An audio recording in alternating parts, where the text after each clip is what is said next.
reduction in burglary commissions across the island. During 2021, there was a concerning increase in firearms-related crimes, which included gang-related shootings. We had 2 murders recorded, resulting in 3 fatalities, 2 as a result of one incident.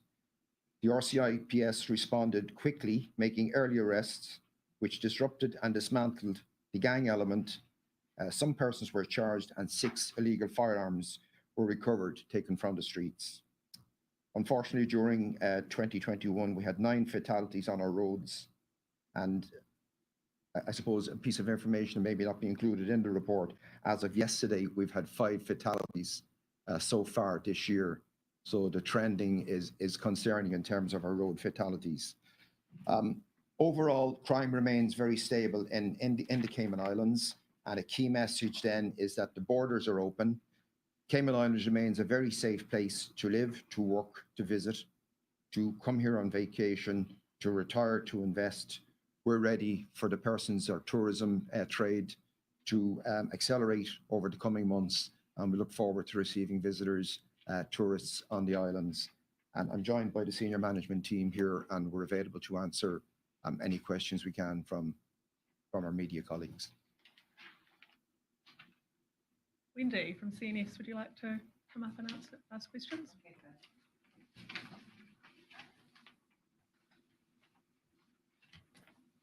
Just to take us to the page. And Wendy, if you're referring to something specific in the report, can you just mention the page you're referring to?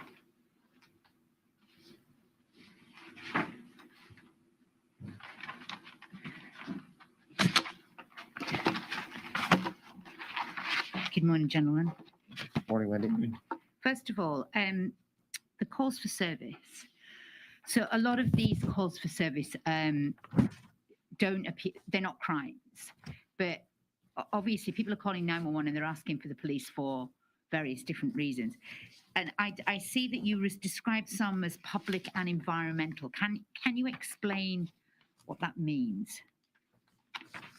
Yeah, so in general terms, Wendy, what we're saying is they are non-core function police calls. They may be alarm calls, they may be material damage, traffic accidents. We were speaking yesterday about one call where parents had called us because a child wouldn't do their homework. So we receive, some are dogs barking, some are dogs wandering loose in the community. So it encapsulates or captures a whole load of non-core police functions. And I think there's a very interesting comment on page, I don't know if you've picked it up or not, but in our report, if you go to page 11 of the report, and we say that in 2021, the 5 most common types of incidents or calls for RCIPS service response were civil dispute, public environmental, MVA, alarm and person in distress, and they make up 36%. And yeah, that that's what I was asking, the public environmental, what is that specifically? So I think I've kind of said, it's these kind of things, like you said, the kids not doing their homework. But I just take you to the earlier one, where the probably corollary of that then, that amounts to 12,227 incidents of calls for service, where only 12 are converted to crimes. Do you see that as an issue in that there could be some other, like, is that impacting your job? Yeah. Or as you say, we like to be ahead of the game, so it's kind of crime prevention as well, or how do you review it? So there's 2 elements to this. First of all, they are predominantly non-core functions. If I have a total of 34,093 calls, which is recorded on page 11, and I'm telling you that 12,227 didn't reach a crime category, that means 33% of my calls are non-core functions. They are effectively convenience activities. And a lot of this will be alarms to private dwellings. So although the alarm is contracted to an alarm company, the alarm company ring the police respond. So that is considered to be non-core and convenience activity. And the objective in the long term is to shed that function. But to shed that function, I have to have some kind of an understanding. Someone has to take it on. So I cannot just shed it without a change management program. I have to engage with the alarm companies or whoever it might be that I have to do, who should primarily be dealing with the calls as a matter of primacy. So it's work in progress. We've identified it. It's here recorded in it, that we would have 12,227 less calls potentially if we weren't dealing with minor material damage, traffic accidents that people believe they should be reporting but don't require to report to us, and domestic alarm calls where the police are being recalled or are called out to deal with domestic alarm calls. And other calls that dogs barking, and as I said, that example is extreme of a child not doing homework, but it's a call that goes to 911 and police are dispatched. Okay.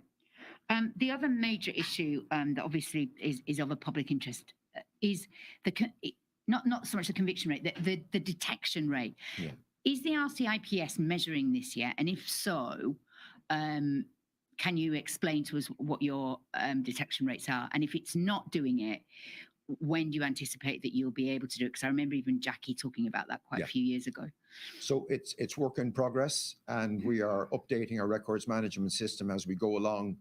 And there are what's called leading and lagging indicators. So a crime could occur middle June, but may not be detected until January the following year because of an investigation that's not detected till the DPP says prosecute. So again, we get the file completed. There are a whole lot of strands that we need to pull together to get accurate detection rates. We can give general detection rates that, for instance, we know we had 3 machete attacks over the weekend. We effectively, if we're looking at it in terms of detection, we have a 100% detection rate because we know who committed them. Right. But we have to prepare the files, and we have to send the files to DPP, so they won't be recorded as detections in our stats, but they're actually detected crimes because we're now pursuing definitive suspects for the crimes. There have been several shooting incidents and several other serious assaults who we are targeting suspects for. They are effectively detected, but they're not formally updated on our computer system. So we have some work to go to update our system to record crimes detected, and it has to do with this leading, lagging performance indicator system and the times. And also there's issues around appeal processes being brought in following a conviction, and the final determination doesn't come until the appeal is actually determined. So what plans have you got to give the public an idea of, because whilst obviously I understand the conviction right at the very end, but there's an element of, because that's not your responsibility. Once it goes to the DPP, in a way, it's kind of off you as a responsibility, because it's up to the prosecutors then to bring it home. But if you've supplied them with the suspect and the evidence, are you recording what you're getting to that point? Because that's something I think the public would appreciate knowing. Yeah, and I think, and I'll take that as good feedback. So, but to be very clear, the DPP office is completely independent, and they merely decide on the prosecution. The detection is a matter for police solely, and addressed with the police department. And I do think there's a better way of us managing our detection rates. But I wouldn't be. I'm one of my opening comments in this document I presented is about integrity of data. I want to be sure when I'm mentioning detection rates, I'm giving accurate data with the greatest integrity. So we do have some concerns around how we're recording detection rates. We do have multiple successes, so I'm quite happy that we are detecting serious and even less serious crime. But to try and put that into the crime report to give us detection rates, I think I'm just a little bit away from it, but work in progress. Okay. Some of the more serious crimes, like obviously last year, the 2 major gang-related shootings in the bars, they remain unsolved. What sort of work continues on those types of crimes when obviously you charge somebody and that person has been released? What work is continuing on those most recent murders? So there's significant work continuing, and significant work has been done, and significant progress has been made. And I mentioned in my opening remarks, we did very, very quickly get in and dismantle and disrupt those crime gangs. One person has actually been before the court and is convicted and is awaiting sentencing. 6 firearms were recovered, and very, very quickly, you'll be aware the matter was raised at the level of the National Security Council. We were in there with our teams, and very quickly working with the communities, we got in there and brought that to a very sudden halt without it escalating. And as I said, dismantled and disrupted. So a lot of work done, but there is a lot of background work. I suppose it's intangible to maybe the community, and I'm glad you raised it, that the community would understand the level of work that goes on in the background in terms of the administrative work, pulling together all the various strands, including CCTV examination, ballistic examination, forensic examination, statements from witnesses, including reluctant witnesses, and then presenting that file to the director. And most likely from the director, there will be return questions, additional information required. So some of them can be very lengthy and complex criminal investigations, but you never take your eye off the ball or focus off the investigation. The investigation file remains open, live, and active. I'm glad you asked, but you mentioned reluctant witnesses because that continues to be a theme. What do you feel that you can do about it, or what do you think the community can do about this reluctant witnesses? So effectively, it's building that trust and confidence. I know Detective Superintendent can speak about it a little bit more, but some of our detectives are quite experienced with that, and they spend a lot of time working with witnesses to reassure them. In a small community, I suppose people do have concerns, and personally, I feel that's kind of understandable to an extent. We have had some success in turning reluctant witnesses into very good witnesses, and it does require a lot of effort. Initially, I think, and it's probably the experience of the Deputy Commissioner well, who's significant experience in crime investigation, you have to work hard on witnesses to convince them that it's the right thing to do from a community level, from a personal level, and from a community safety level. Firearms, do you have a sort of a handle on where these guns are coming from at the moment? Because you've pointed out that firearms crimes have gone up this year. Yeah, I suppose there's two elements to that. How many firearms have we got on Ireland? The answer is I don't know. We believe we have a mix of long arm and short arm. That's the handguns themselves here on Ireland and other firearms on Ireland. We recovered 6, as I said, in 2021. And so far this year, we've recovered 3. So we're satisfied there's more on Ireland. We need more. And you've mentioned community. And I suppose at this stage, I could make an appeal to the community. If anybody knows where there are firearms, we're asking earnestly for your cooperation to assist us in confidence as to where these firearms might be. And then we will take it from there in terms of removing firearms from the street. And only in the over the weekend and as late as last night, we've had firearms related crimes. So we do have concerns around the number of firearms that are in the community. The number we don't know, and a lot of it will be down to assistance from the community in terms of guiding us to where these firearms might be. And we will continue to develop our intelligence and conduct intrusive and proactive intelligence-led investigations to recover firearms when we can. I don't want to rob everybody else's time, so my final question really is just about traffic. Obviously, You've created a new traffic unit. You're putting a lot of resources into traffic. We've got. It looks like if that figures, is it 36,000 cars on the road at the moment? Is that a pretty much on the road, that figure? It says inspected and. I suppose you know what's registered and what's inspected, and then very unfortunately there could be another sum. But we know that the volumes are very, very high. Yeah. And our colleagues in DVDL are monitoring and managing that aspect of it. But we do know the volumes are very, very high for the roads infrastructure. Yeah, definitely. I mean, obviously that's a problem. But it's not just that. We do seem to have pretty poor standards of driving. And I don't know whether that's because we have so many people from different countries that obviously have different driving standards and different tests. Is there anything that can be done to perhaps standardize some kind of driving test, or what would you like to see that would perhaps elevate the standard of driving on the roads at the moment? Well, I think we've spoken about this before, but certainly I think a lot of it is down to personal behavior. You cannot keep spinning in and out of traffic lanes. You cannot keep exceeding the speed limit. And I've said on more than one occasion, the maximum speed limit on the Cayman Islands is 50 miles an hour, but that's not a target. That's the maximum permissible speed limit. You may only be able to drive safely at 20 miles or 30 miles an hour in any given circumstances. And it's really about drivers taking personal responsibility. I mean, I'm driving, and I suppose most of the people here in the room are driving and seeing some of the very erratic driving behavior on the roads. Most of those people have completed tests, as I would see it, but they behave irresponsibly on the road. So the answer is for the police to step in, intervene, intercept, and prosecute insofar as we can. And that's the idea of our move to increase our traffic enforcement personnel. And I think we still have a journey to go to put more traffic enforcement personnel in, to send out a clear message and to make our roads much safer. And I did quote the figure of 9 fatalities for 2021. 2020 was 9, 2019 was 8, and we now have 5 in the first quarter. It's really concerning. That number exceeds the number of persons that have been have received fatal injuries in guns as a result of guns and drugs in each of those years. So it is a pretty serious situation, and one that we take very, very seriously.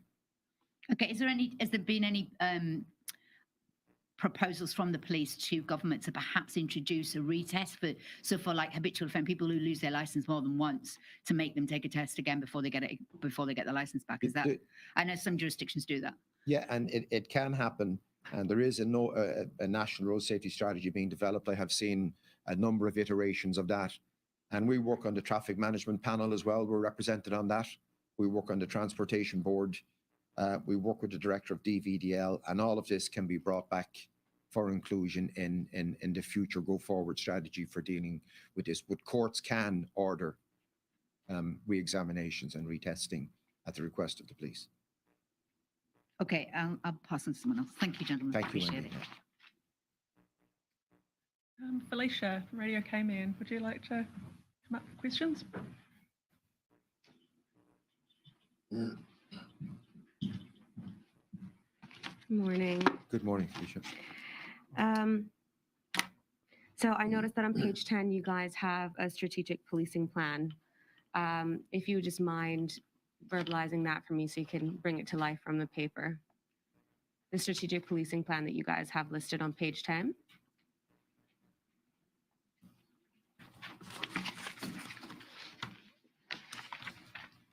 This is our, how we're going to, how to achieve our policing plan. Yeah, this is at a glance. This is not the plan itself. This is just a summary narrative of what the plan is about. Could you just go through a couple of the bullet points with me? Please, yeah. Yeah. No, I'm asking you if you could just go through a couple of the bullet points with me, like explain what some of the points are that you have on the plan. So this is simpliciter at a glance, and it talks about, so the plan itself has been produced and up on the website, and it speaks at our goals and our priorities. It speaks to what we're going to deliver, how we're going to deliver them, and how you'll know we have delivered. So I don't know if there's just a specific question you want to, it really is a kind of a schematic or just a pictorial for someone to grasp what it is that's actually in the plan itself. Are there some ways that maybe people will start to see more police presence to know that you guys really are stepping up the strategic plan to monitor, like for instance, traffic? I know that you guys have another traffic and policing unit that is for the eastern districts. Yes. So people can expect to start seeing more police presence on the streets, monitoring the way that people are driving, for instance. Sure, that's actually the whole objective of the traffic unit. So what are we going to do? Our goals: understanding the threats, securing the Cayman Islands, ensuring safer communities, and delivering a professional policing service. All encapsulates what you're speaking to there. And on a daily basis, we sit down as a command team and with our team leaders from the various units that are here today, and we ask, what is it that's a threat and a risk? What do we need to do to address this threat and risk? And last Thursday, we graduated 22 new recruits. Thankfully, local talent coming into the service. We've allocated 11 of those to the Eastern Districts, and that was done based on the best scientific analysis we had, that our requirement was in the Eastern District, and 3 of those are young recruits that will go into the traffic department for 6 months, and 8 will go on to the shift and be mentored by senior police officers. And that's all geared towards greater visibility, greater response to service, and basically fulfilling our mandate to the community that if you make a call, request policing service, and it is actually something police should be responding to, we will respond. I've noticed as well that the domestic violence referrals, they keep on steadily inclining from year to year. Yeah. Now, why do you think that is? Do you think it's because there are actually more crimes being committed, or people are beginning to feel more comfortable reporting them? Yeah, and it's twofold. So can we just make sure we differentiate between referrals and crimes? Okay. So the referral is step 1 of the process, where someone has a concern. And that concern is raised through mandatory reporting requirements for various departments. It's raised by our officers who are more alert to the fact that something should be reported. And it's raised by probably younger persons and families themselves that it should be reported. So it's a bit of the police getting better, the community having a greater understanding, and a greater awareness of the existence of the MASH unit and the multiplicity or the multi-agency services that are available to assist persons who are impacted or if they become victims, provide a range of service. And I think if you look at our reports, then it talks about the numbers that were high risk, low risk, medium risk, and no risk. If you look at that section, it breaks it down into number of calls that we received. Does that Yes. answer? Yeah. Yes, it does. And the same remains that total recorded crime accounts for just 11% of all incidents. Yeah. So that means that most of the crimes that you are responding to are not actually being filed in from the public. Is that No, what that- no. So again, this is very important. So 9/11, the Department of Community Engagement receive all the calls through the 9/11. Well, can receive all the calls. We explain in our system here, a person can call in person to the station, or a police officer on patrol can encounter it. We use what's called the RMS system, and they are all incidents initially. It's entered as an incident. From then, it's decided, it's assessed through a crime management unit and through supervisory input. Does this reach a crime threshold? And if the incident then transfers to a crime, it becomes a crime.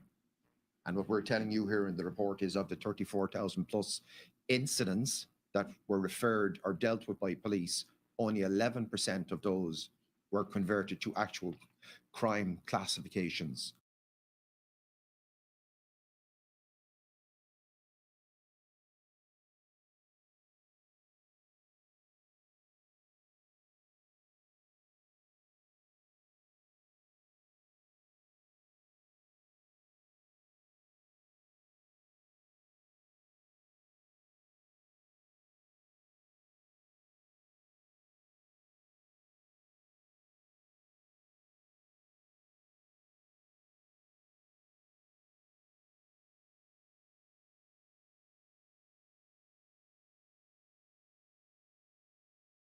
You guys have various stats listed: violent crimes, domestic violence, sexual offenses, drug crimes, with for 2019, 2020, and 2021. Yeah.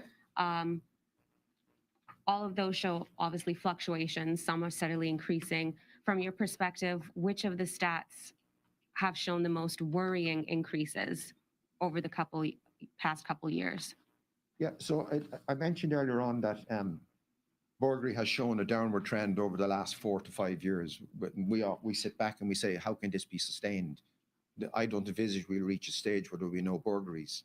But what we did this year was we provided you with a 2019 comparison, purely to let you know that pre-COVID crime was operating the way we'd expect it to operate as we go forward, moving from a COVID environment. So we're leaving COVID out of the equation, and we provided 2019 comparative figures. So it wasn't just 2020.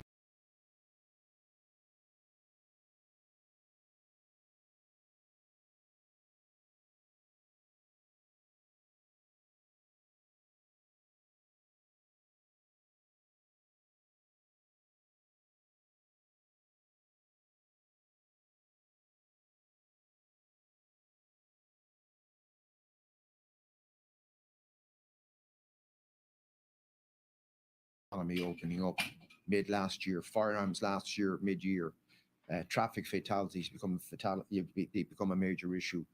Domestic violence becomes a major issue. Child protection becomes a major issue. Digital forensic enhancement opportunities, international money laundering investigations through our now CIBFI. We have multiple strands coming at us that we really have to keep monitored on a daily basis to make sure that we're addressing all of these issues. Frontline policing never goes away. Your interaction with the community through community policing or schools liaison or traffic accidents, whatever it be, that's all happening. And then outside of that, there's a multiplicity of requirements for policing that requires new skills, specialist skills, or development of existing skills from our personnel. That's all my questions for now. Thank you. Okay, Indrel from Cayman Compass. Would you like to come up?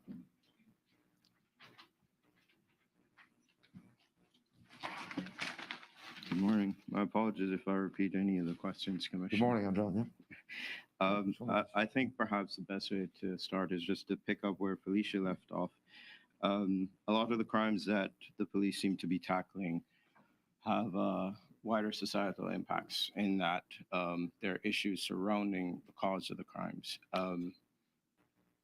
What is police doing to help eradicate the actual cause of the crimes as opposed to simply addressing them after the fact? So let's start first of all with the incidents that we're seeing in the nightclubs, in the parking lots, the shootings, the stabbings, the sexual assaults. What's police doing to tackle those incidents and to help Okay. prevent them from happening?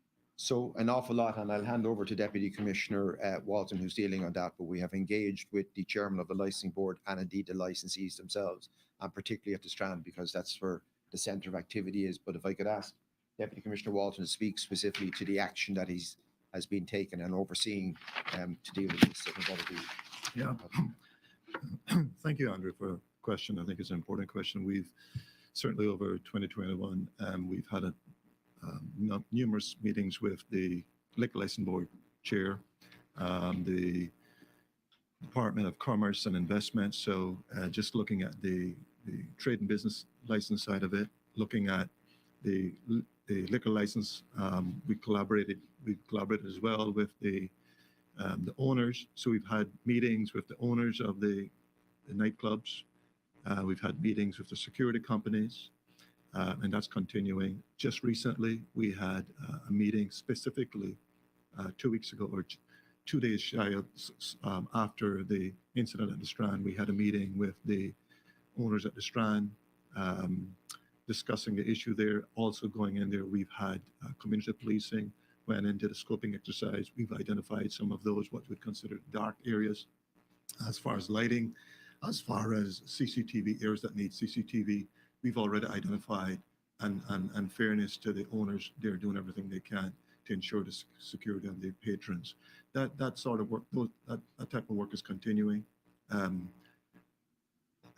In addition to that, we look at the music and dancing law. So there are infractions around that. So we've communicated as well with all of the licensees island-wide.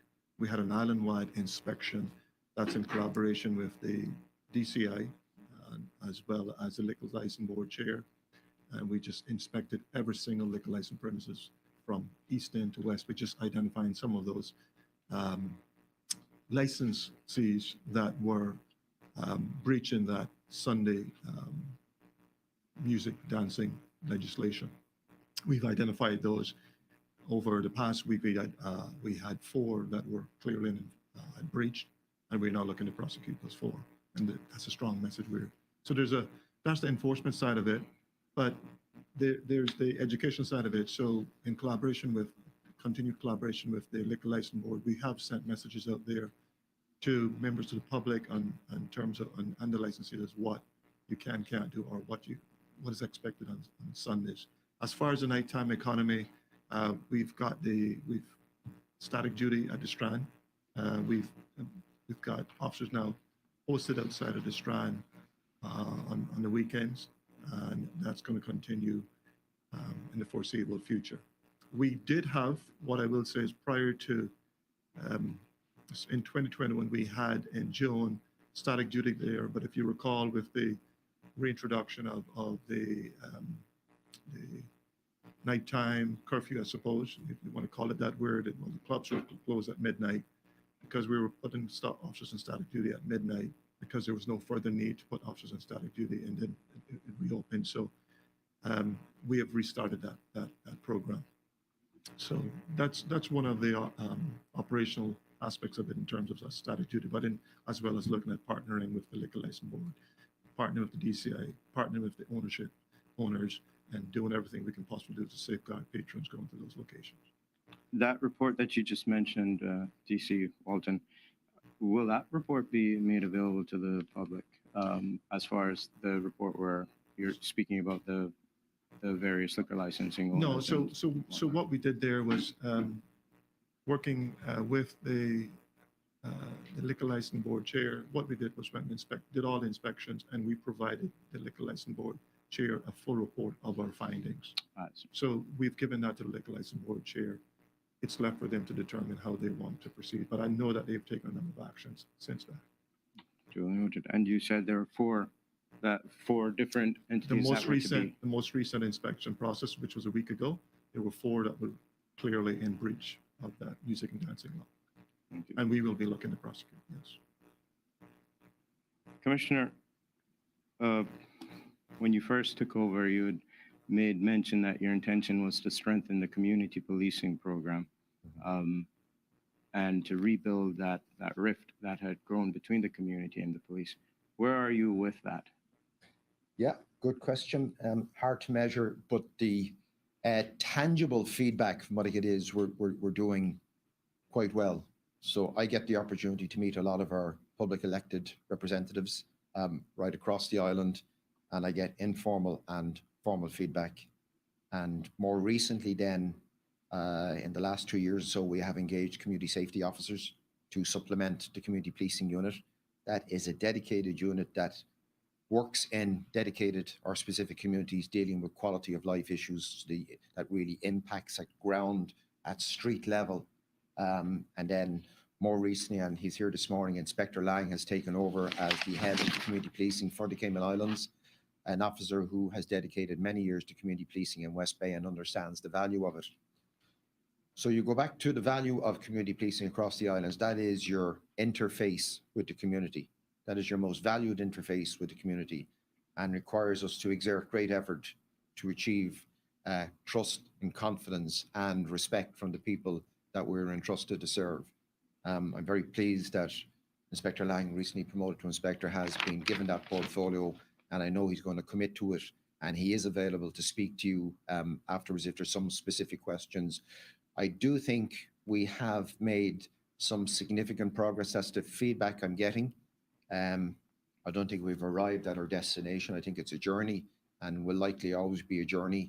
But there's some really positive feedback coming in from the community about collaboration and more positive responses from the police service and particular officers from the police service.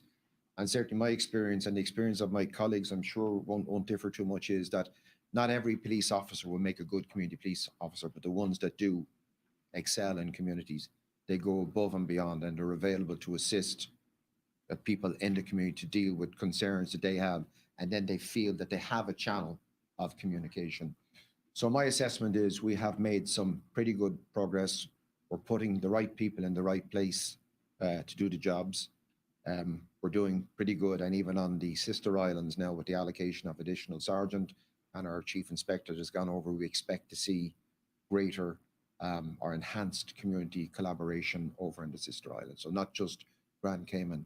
So my assessment is we have made good progress, more to be done, but certainly a journey that we're on. Commissioner, what's the total complement of the RCIPS at present? So we're working on it at the moment there. We're 485 485 in total. And that includes, it fluctuates slightly with people moving and coming. The 22 new recruits that we received last week obviously helps us. So of that 485, we have 34 which are specialist personnel. So they're not actually police officers, but they're pilots and tactical flight officers and scenes of crime personnel. And then we're supported by, I think it's in the region of 64 civilian support personnel and HR, finance, as administrative secretaries. So it brings us to the point where police service is made up of more than just police officers. There's a significant portion of support functions. And it also includes our business centre, which processes police clearance certificates. So there's a mix there, but a total 485. And then the Coast Guard is working at 22 at the moment. We're working at 22 at the moment, which is in addition, and that will increase by between 7 and 10 this year. And we expect that would increase again next year as it stands. And I would anticipate that we would have commenced a further recruitment class by the end of 2022.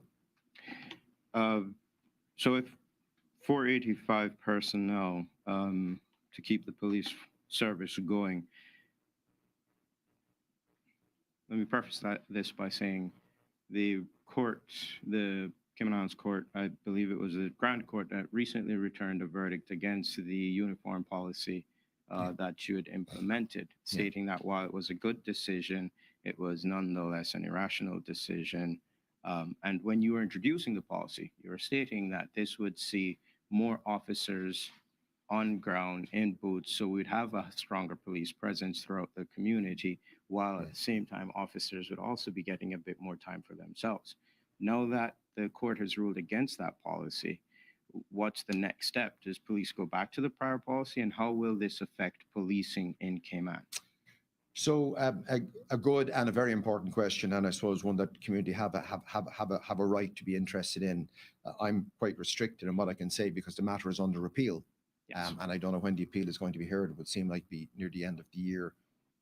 What it means is that there's an issue of leave at stake.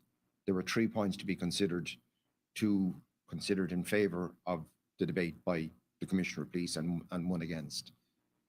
So my sense was I needed to look at it in terms of governance and accountability, and I suppose other people looked at it in a different way. So we will have to wait the final outcome, but the intention is that we would have had more people working on the ground. I do have to wait for the decision now as to find out, do I need to revert or can I continue with the same policy? And I certainly don't want to preempt the outcome of the Superior Court decision. That's as much as I can. Duly noted. Yeah. Duly noted. Police Commissioner, you stated that, or the report states that of the calls that the 911 centers received, 11% were actionable crimes that were reported. Of that 11%, what's the closure rate for the RCIPS? How many crimes have the police been able to effectively solve and or prosecute? So this is the question that Wendy had asked, and it would be difficult because of I mentioned the point, it's the same question, leading and lagging indicators. So a crime committed, we'll call it January, but not detected until June or July, because there's statements to be taken, CCTV trawled, witness to be interviewed, filed to Director of Public Prosecutions, ruling to be received. But we know from our own evidence, and I mentioned just specifically the machete attacks on the weekend, 3 machete attacks or 3 serious bladed weapon attacks, all detected. So we know they're detected. We know that there was 2 firearms crimes over the weekend, jewelry stolen. We have a suspect. We know there was an armed robbery last night. We believe we have a suspect. We know that we had a number of shootings, gang-related shootings mid last year. Almost all of those people responsible or involved have been arrested, not all prosecuted. So we're finding ourselves not so much closing the crime, it's investigating the crime, identifying the suspects, but not reaching a threshold for detection or to write the crime as closed. And some of them are still quite active. And we can explore that further with the detective superintendent in terms of the work his major incident room has to do, leading on multiple serious crimes simultaneously, sending files to the director. And maybe if you go back to the serious crime review team, and you've read all the articles that have been published, crimes that are 10, 12, 20 years old remain on the books and can still be investigated once we can pursue definite lines of inquiry. So I think we've some work to do in terms of getting this detection rate onto our books. It requires some modifications to our computers, and it requires us to look at the counting rules. And at the moment, you'll notice we're adopting the UK counting rule system, and that's purely for issues of integrity and ethics, that we can stand over the data that we're producing here. So I wouldn't be comfortable producing detection figures, but I am happy to say that we have significant detections made across a range of crime categories. I see. My apologies for this for re-questioning. No, I think it's probably just a different way. Same question, just asked in a different way. No worries. Sexual crimes are on the rise. According to the report, a 2% bump or thereabouts in sexual crimes. Yeah. And we're seeing where crimes are being reported in places that you'd least expect, in the parking lot of a library, on a busy sidewalk while someone's jogging. What's the RCIPS doing to tackle these sexual crimes and offenses? Yeah, so I mean, sexual crimes, I suppose you've mentioned one crime took place in the library that we're aware of pretty recently, and we are reviewing CCTV, which is very poor, and we haven't actually detected that crime yet, although it's a serious crime. But then go back to late last year and early this year, where we had a lone male pedal cyclist cycling around and a female jogger. We've detected those 2 crimes occurred in 4:30, between 4:30 and 6:30, same morning, same suspect on the bike. That person is arrested, brought before the court, bailed, pending trial. We have looked at that as potentially linked to 2 previous assaults late last year. Same MO, lone male on a pedal cycle early hours of the morning, Georgetown Central in the area of Eastern Avenue. So we're looking at that pretty seriously. Our CID unit are looking at that. And I think we've made good progress in terms of narrowing down. So the advice is crime prevention, be very careful to our female joggers who are out early in the morning. They're entitled to go out jogging, be unobstructed or unaccosted by any male or anyone else for any reason. Notify family that they're going out, give the best crime prevention advice we can. And then for our part, our units then are alert to the fact that we do have females out jogging in the early hours of the morning. Be alert as you're patrolling. Noted.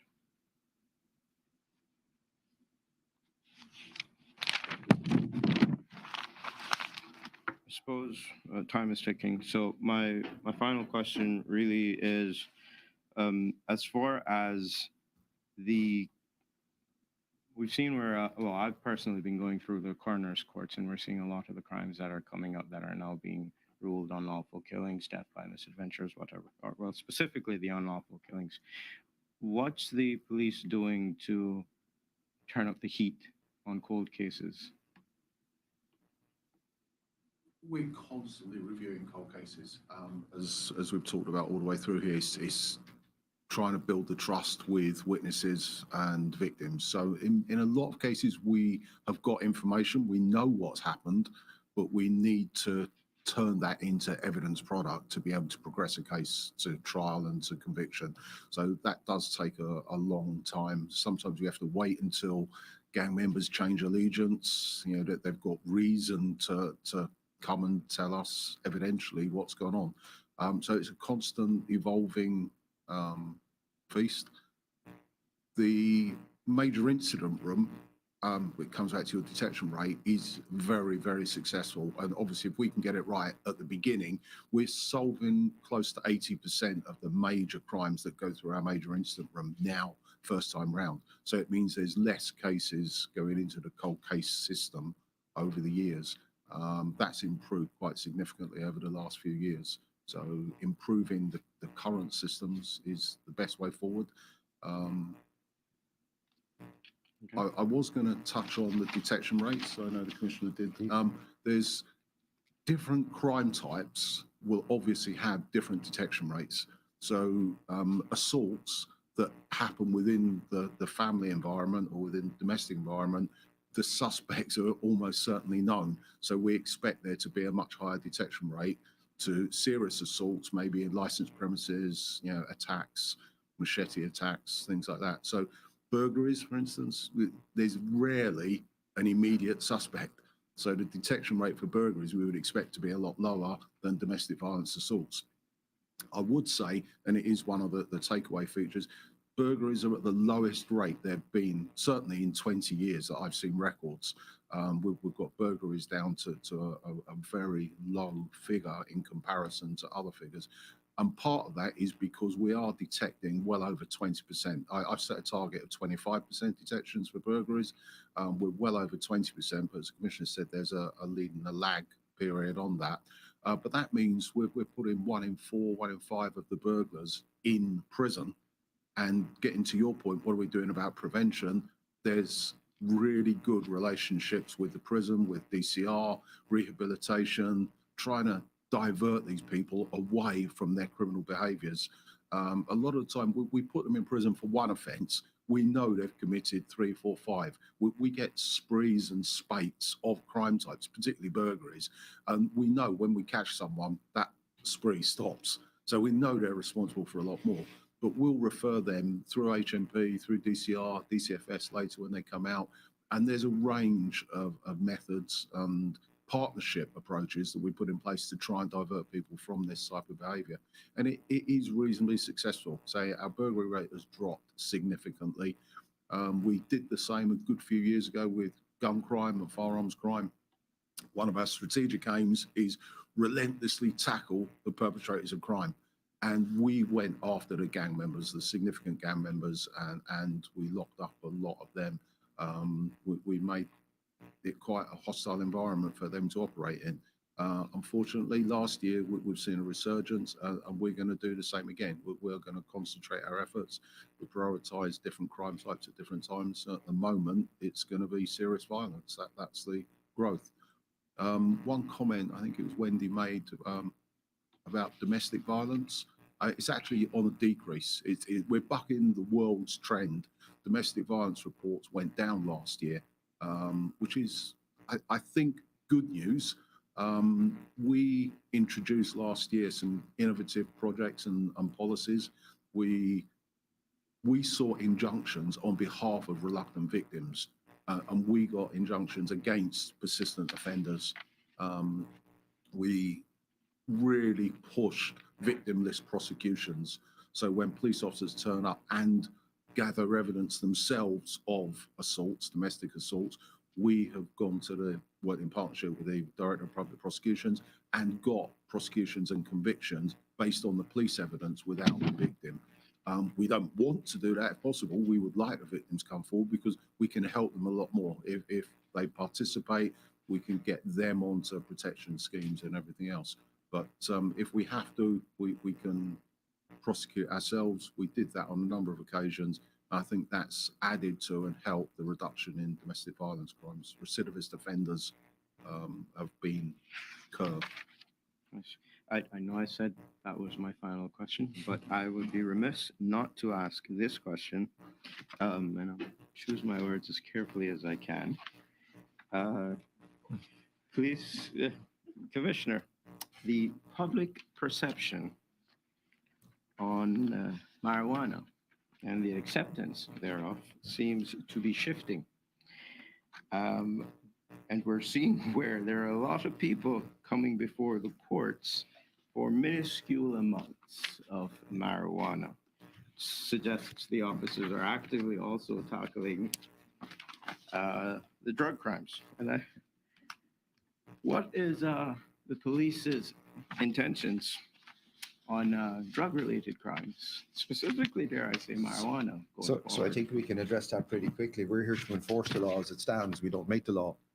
So it's at the moment, it's a criminal offence as it stands. And when that changes, then if it changes, then we'll adapt our policies and our processes. I understand the debate that's taking place. I'm engaged in the debate at my level. And while I might have personal views, I, as a public servant and as the Commissioner of Police, then I'm required to enforce the law as it is enacted by Parliament.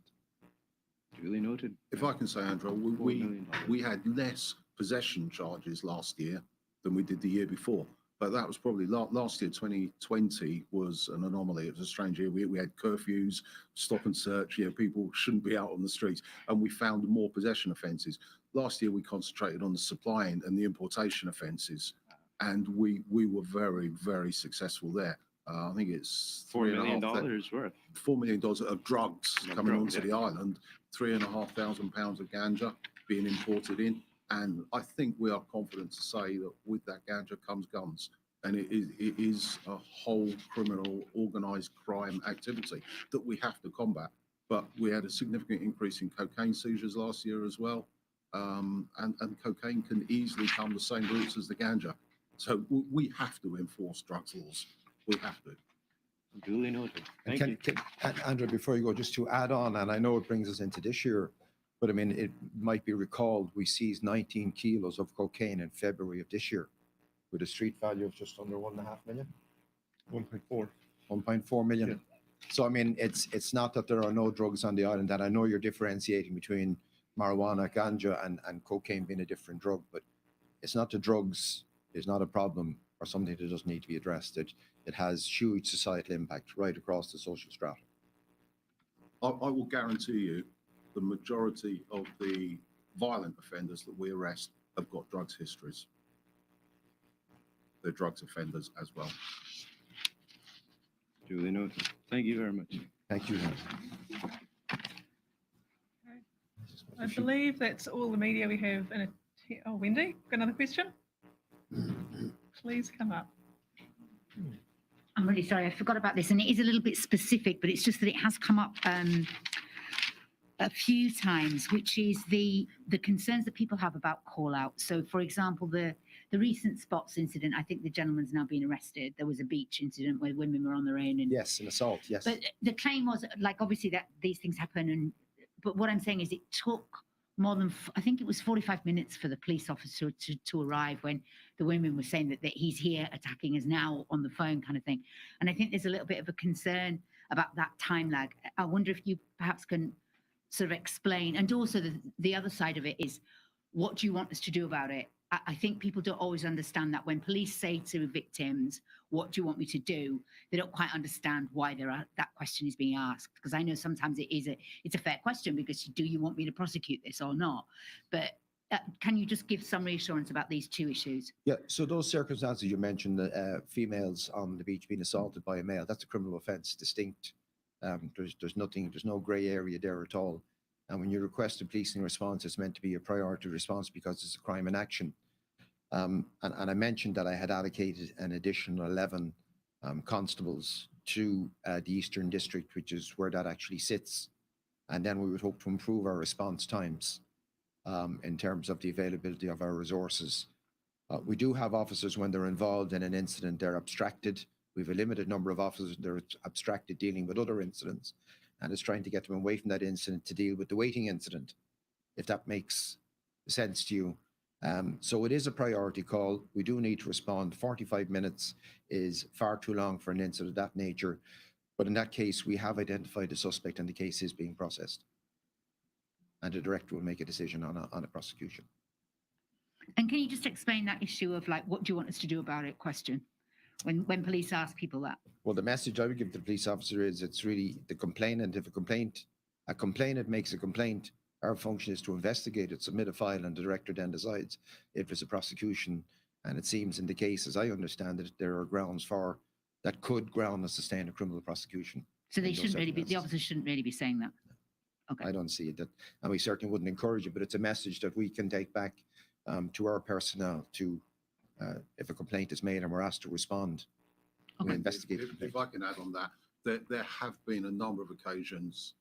It's Cayman kind. It's Cayman culture where the victims want to give the suspect benefit of any doubt, and they ask for suspects to be warned, ask for no action to be taken by police, apart from just tell the person not to do it again. And I would encourage, please try and allow us to make that decision, because if you look at the incident in isolation, it might be worthy of a warning. But if that person's had warnings previously, then that victim won't know that necessarily, and we should be making that decision.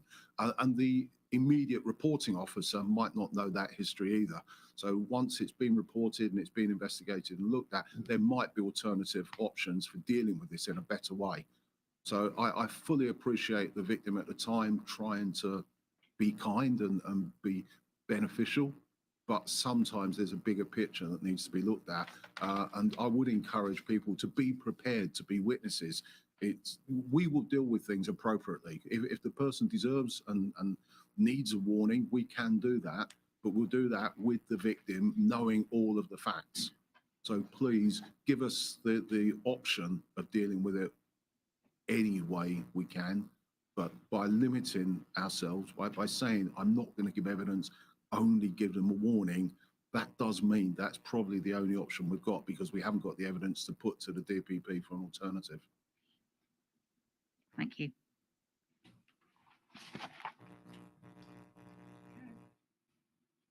It concludes the official Q&A part of the closing session. Yep. Commissioner, you'd like to make some comments? So just a closing statement, to wrap it up then.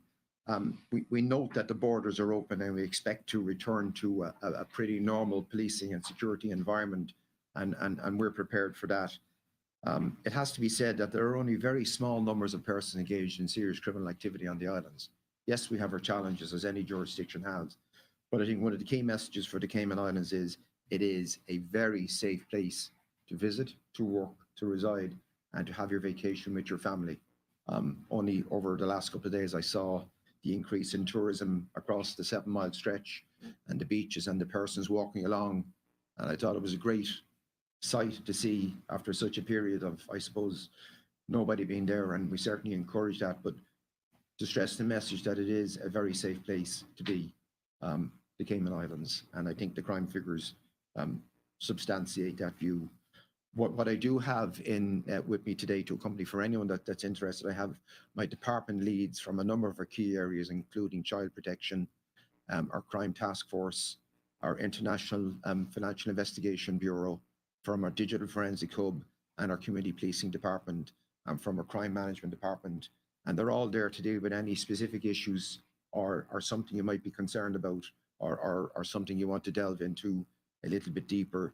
I'm conscious that we, as the Royal Cayman Islands Police Service, are community-based, and we are anxious to ensure that we are connected to our communities. And of that, I thank you for your attendance today here and for the presentation of our 2021 report. Unless the deputy or the super has anything else? Nothing. No. And I think we're... Thank you. Thank you to our panel, and thank you for the media for attending, and that will wrap things up. As the Commissioner said, we've got members from the RCIPS here, so if the media would like to speak to them, just let myself, Jodie or Mikhail know and we can introduce you. Thank you.